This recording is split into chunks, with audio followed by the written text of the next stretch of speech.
A man crawls out from burning rubble in Hiroshima, his skin melting from his body. He somehow survives the first atomic bomb ever dropped on humanity. 3 days later, he walks into work in a different city, and then he sees the same blinding white flash again. Clusterstory, this is Clusterstory, where we take a deep dive into history to get a great understanding of how we got here. Hit the subscribe button, turn on the bell, like and share this video. The ordinary morning, August 6th, 1945. The city of Hiroshima wakes to a warm summer morning. Children walk to school. Merchants open their shops. Streetcars rattle through busy intersections. Among the 280,000 people going about their daily lives is a 29-year-old engineer named Tsutomu Yamaguchi. He is not from Hiroshima.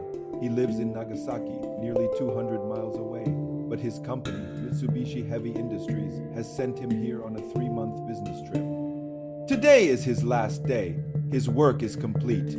He is thinking about his wife Hisako and his infant son Katsutoshi. In just a few hours, he will board a train home. Yamaguchi has no idea that he is about to witness something no human being has ever seen before. Something that will haunt him for the rest of his life. Something that impossibly will happen to him twice. At 8:15 in the morning, Yamaguchi is walking to his final meeting. He is near a shipyard, roughly 3 kilometers from the city center. He hears a plane overhead, a single American B-29 bomber called the Enola Gay. Then the sky splits open. The first flash, a light brighter than 1,000 suns, fills his vision. Yamaguchi later describes it as the lightning of a huge magnesium flare. The temperature at ground zero reaches over 5,000 degrees Fahrenheit, hotter than the surface of the sun. The blast wave hits him like a giant invisible fist. It lifts his body into the air and hurls him into a potato field. When he regains consciousness, the world has ended. The city is gone, where buildings stood moments ago. There is only fire and smoke. A massive mushroom cloud rises into the sky like some angry god awakening. Yamaguchi staggers to his feet. The left side of his body is severely burned. His eardrums have ruptured. He is temporarily blinded. Radiation has begun its invisible assault on his cells. All around him, people are dying. Some are burned beyond recognition. Others walk like ghosts, their skin hanging from their bodies in sheets. Many are simply gone, vaporized instantly. The only trace of their existence is a shadow burned into stone. Yamaguchi somehow finds his 2 colleagues.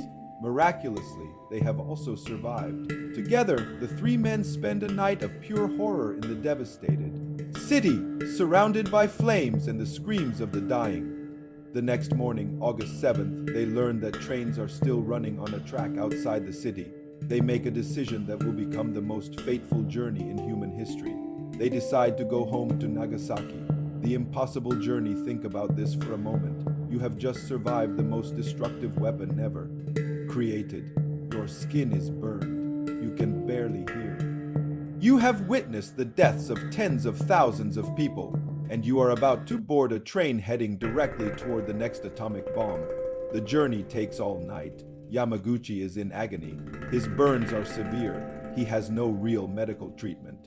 The train is packed with refugees fleeing the destruction. No one understands what has happened. There is no word for it. The concept of nuclear weapons does not exist in the public mind. Survivors speak of a new type of bomb, something terrible, something unlike anything before.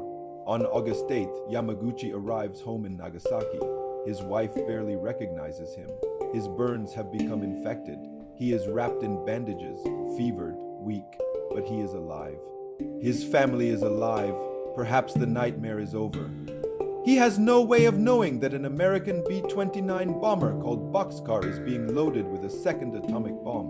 This one is called Fat Man. It is even more powerful than the bomb that destroyed Hiroshima. Its primary target is not Nagasaki. It is Kokura, but fate, weather, and a twist of destiny are about to intervene. The second flash, August 9th, 1945, just 3 days after Hiroshima. Despite his injuries, despite his trauma, despite everything he has witnessed, Yamaguchi reports to work at the Mitsubishi headquarters in Nagasaki. Perhaps he needs the normalcy. Perhaps his work ethic is simply that strong. but perhaps he does not yet understand that the world has changed forever. At 11 in the morning, he is in a meeting with his company director. He is trying to explain what happened in Hiroshima. The director is skeptical. How can a single bomb destroy an entire city? It sounds impossible. Yamaguchi is in the middle of his account when it happens again. The same blinding white flash, the same impossible light that he saw 3 days ago. In that fraction of a second, Yamaguchi knows exactly what is happening. He dives under a desk just as the shockwave hits. Fat Man has detonated over Nagasaki at an altitude of 1,600 feet. The explosion is equivalent to 21,000 tons of TNT, even more powerful than the Hiroshima bomb. The building collapses around him. The city is consumed by fire. 40,000 people die instantly. Tens of thousands more will follow from injuries and radiation sickness. But Tsutomu Yamaguchi survives. Again, the mathematics of survival let us pause to consider the astronomical improbability of what has happened only to atomic bombs have ever been used in warfare. They were dropped on 2 different cities, nearly 200 miles apart, 3 days separated. The odds of being within the lethal blast zone of one atomic bomb and surviving are vanishingly small. The odds of being within the lethal blast zone of both atomic bombs and surviving both. There is no calculation for this. It should be impossible. Yet Yamaguchi is alive. He is not completely unscathed. He has lost the hearing in his left ear permanently. His burns will leave scars for life.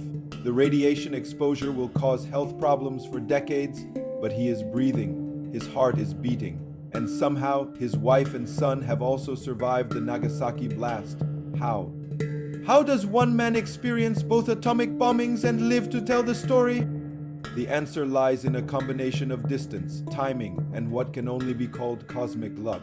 In Hiroshima, Yamaguchi was 3 kilometers from ground zero, close enough to be severely injured, far enough to survive the initial blast.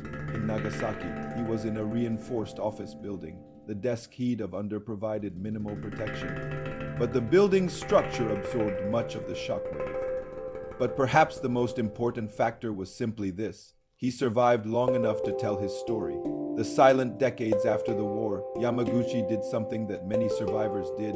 He stayed silent. For decades, the Hibakusha, the bomb-affected people, faced terrible discrimination in Japan. They were seen as cursed, contaminated, unmarriageable. Many hid their status to protect themselves and their families. Yamaguchi returned to work at Mitsubishi. He raised his family. He lived what appeared to be an ordinary life, but the bombs never left him. He suffered from recurring illness. His wounds healed but left permanent scars.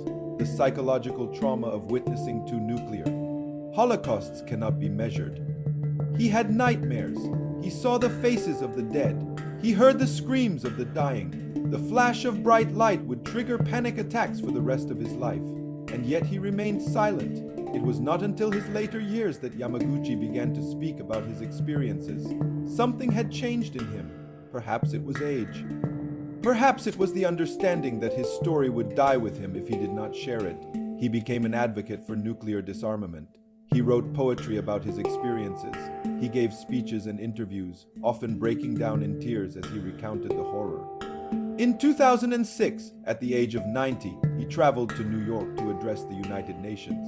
He pleaded with the world to abolish nuclear weapons. He described the hell he had witnessed not once, but twice. The Nij Hibakusha for most of his life, Yamaguchi was officially recognized only as a Nagasaki survivor. The Japanese government did not have a category for double atomic bomb survivors because no one believed such a person could exist. It was not until 2009, just 1 year before his death, that Yamaguchi was officially certified by the Japanese government as a Hibakusha, a double bomb survivor. He was the first and only person to receive this recognition, but he was not the only double survivor. Research has identified approximately 165 people who may have been in both cities during the bombings. Many of them were never officially recognized. Many died without telling their stories. Yamaguchi became the face of this impossible group of survivors because he was willing to speak. He transformed his trauma into a mission, the final message. In his final years, Yamaguchi became increasingly passionate about his message. He believed that nuclear weapons represented the ultimate threat to humanity. He had seen their power firsthand twice, and he wanted the world to understand. He wrote a book about his experiences, he appeared in documentaries, he met with world leaders and ordinary citizens alike, always with the same message. Never again. In 2010, at the age of 93, Tsutomu Yamaguchi died of stomach cancer. His death was likely connected to the radiation exposure he received 65 years earlier. His final years were filled with loss. His son Katsutoshi, the infant he had been desperate to return to in 1945, died of cancer at the age of 59. His wife Hisako died of liver and kidney cancer. The bombs took decades to claim their final victims. The meaning of survival, what does it mean to survive the unsurvivable? Not once, but twice.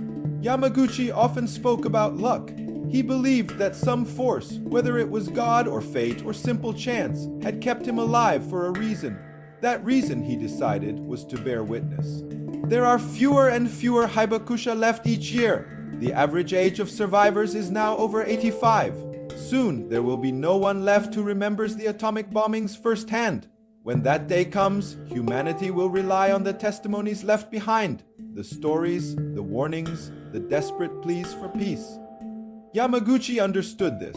It is why he spent his final years speaking, writing, testifying. He was not just surviving, he was preserving memory. The world today, as of today, there are approximately 12,500 nuclear weapons in the world. That is enough destructive power to end civilization many times over. 9 countries possess nuclear weapons. More countries aspire to join them. The technology that destroyed Hiroshima and Nagasaki has only grown more powerful. Modern nuclear weapons make Fat Man and Little Boy look like firecrackers. A single warhead today can deliver the explosive power of hundreds of Hiroshimas. Yamaguchi saw this trend and it terrified him. He had witnessed the birth of the nuclear age. He desperately hoped he would not witness its end. His message remains as urgent as ever, perhaps more so. Tsutomu Yamaguchi lived for 93 years. He worked, raised a family, and grew old. From the outside, his life after the war appeared ordinary. But there was nothing ordinary about him. He was the man who walked through 2 atomic fires and emerged alive. He was the man who should have died twice, but instead became a witness to history. He was the man who transformed unimaginable trauma into a message of peace. When asked about his experiences, Yamaguchi often said that he felt like he had been saved for a purpose. That purpose was to tell the world what he had seen, to warn humanity about the path it was walking. We would do well to listen, because the bombs that destroyed Hiroshima and Nagasaki are still here. They are waiting in silos and submarines around the world. They are one mistake, one miscalculation, one act of madness away from being used again. And unlike Tsutomu Yamaguchi, the rest of humanity might not be so lucky. Thank you for watching. If this story moved you, consider subscribing and turning on notifications. Share this video with someone who needs to hear it. History has lessons for us. We just have to be willing to learn them. Until next time, this has been Cluster Story.